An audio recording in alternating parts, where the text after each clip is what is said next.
Hi, it's Sam Gillespie. I write about real estate and politics for The Advocate, and I'm joined today by Paula Blackmon, incumbent District 9 City Council person running for re-election. Paula, Hi, Sam. thanks for for having me here joining. today. We're here in the Advocate Conference Room, and so let's just get right to it. So Paula, you got elected 2 years ago, Yes, sir. last time we had an election. So since then, what do you think the City Council in Dallas have done really, really right? And what do you think the City Council in Dallas got really, really wrong? Well, we've perfected our Zoom calls in our Okay, Zoom that's meetings. good. I remember when we first got it, that's just kind of lighthearted. When we first started the pandemic, I remember people saying that was just total chaos. And it was like, we had never had a virtual video conferencing opportunity. It's always been in person. And so we've kind of figured out how to log in, got the monitors, and got it going. So that is one thing. But on the flip side of that, and I'll get back to the one, is that we haven't learned how to adapt some of our practices through this new concept of not this people contact and the permitting. You know, getting a permit going through our system is not. It is bogged down. It's not very user friendly. It takes forever to get your permit going through. So we are focusing on how to become a more customer friendly, better service city. And so, and then some of the things that we have done well is, you know what, we still provide our water. We still do the basics, you know, water, trash, we're, you know, still fixing roads. You know, we are getting those items done. So what we figured out though is the things that we were doing well, we really are, but the things we weren't doing well, we really need to ramp up our participation and our expectations of making those right. Yeah.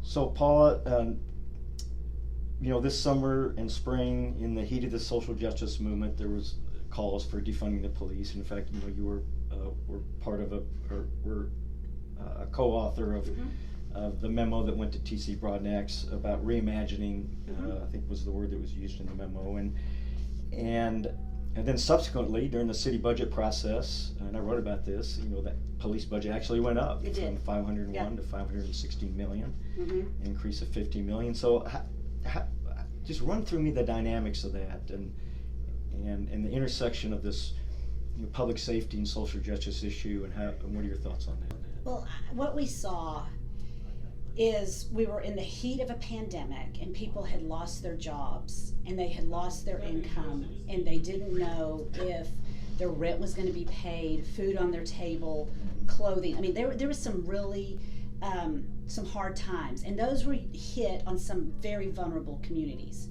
And so what we were hearing is, help us too. And so what we did as a council was we provided internet access and Wi-Fi connections so they could work to some parts of our city. That was, you know, the reimagining part of it is building communities, but it's also looking at our police force and giving them the tools to be better police officers, taking off some of those social woes that we've placed on their backs, such as mental health calls. So looking at things differently, which means getting back to the basics of being a police officer. And we were walking and chewing gum at the same time.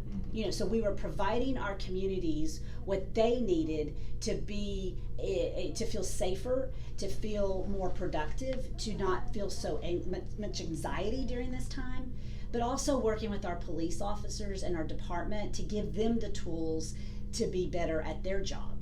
And so the rhetoric got really confusing, and I hope people understand that we did increase the police budget by $15 million.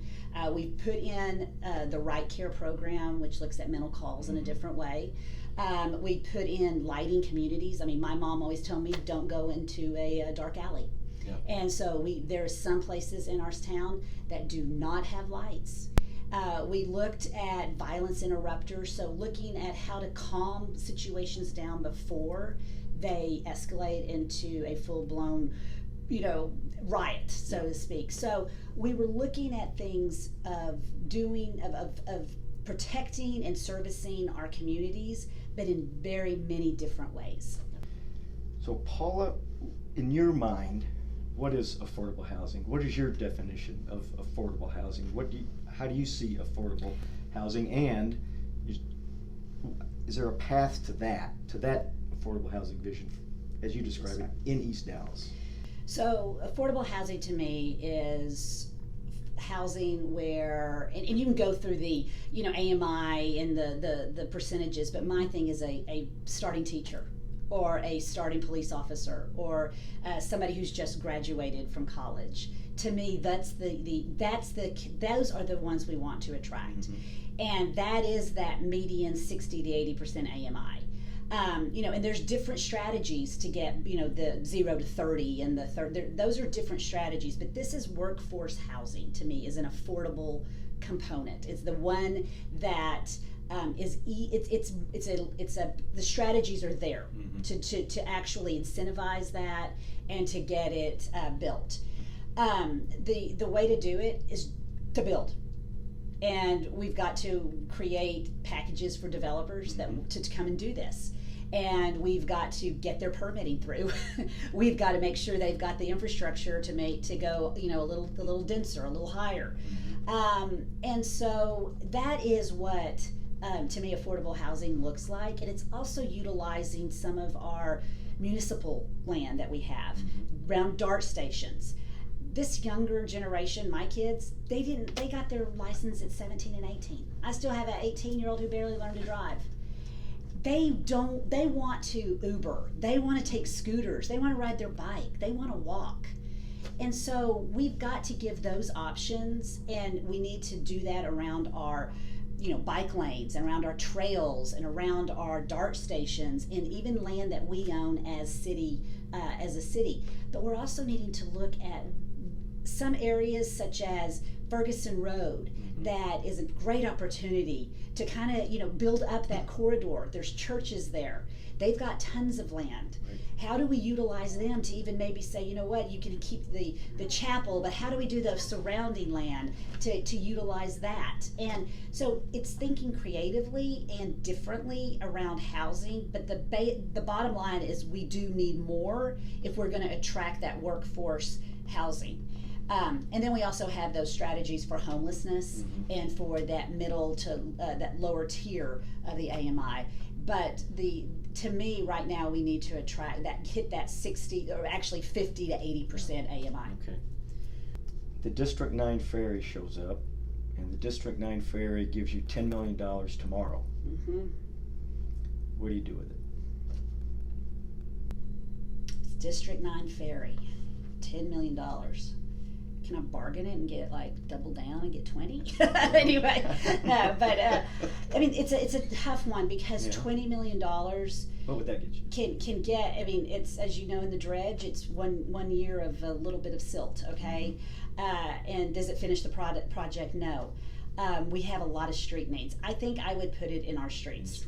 I would put it in streets. I hear more and more people that they just need this pothole done in streets and alleys. It's and I think that's where I would put it in because we've got some bond dollars coming that way too, so you can leverage a little bit more and maybe even get some sidewalks built in, some connections to our parks and that sort of stuff. So I would look at Public Works as putting it in.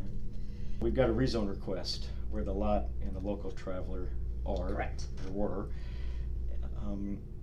Mill Creek has had several neighborhood meetings. Right. I know you're sponsoring one or being... Our CPC, yes. Your plant commissioner mm-hmm. and his colleagues are doing something next week. Where do you stand on the Trailhead, the name of that development? So, the lot and the local traveler, they're not coming back as that restaurant. It's just not going to. We're seeing a turn, I think, with this pandemic and how people eat out. And so people are grabbing it and going to a park or sitting outside. So, and it's on a trail.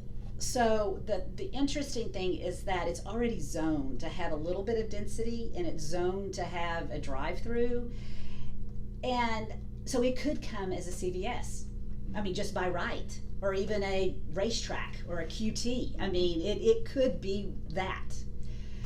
But we have an opportunity here to see something different and work and actually work with bringing connections through a trail system, through a transportation project. And I am being open-minded. I talk to both neighborhood leaders and neighbors, and I'm talking to Mill Creek. But what I think everybody can agree on is if something comes there, it doesn't need to be just a run-of-the-mill thing. It needs to be pretty darn cool, and it has to, and in my eyes, it has to make sure that it doesn't impede that flow of traffic that we've been working so hard to make sure is calming, but yet gets people through the intersection. So, and this, Sam, it starts one way and it goes through the process, Right. and by it hits CPC, it can change, and then it comes. So I'm waiting to see what the final look is, Right. because there are many iterations to this. But I do think this is an opportunity to see, what our communities want as far as living, and what it could be like, and the connections that we have to downtown through our trails and bike lanes and our mass transit and our cars. So I'm happy that the community is having this discussion too. Right.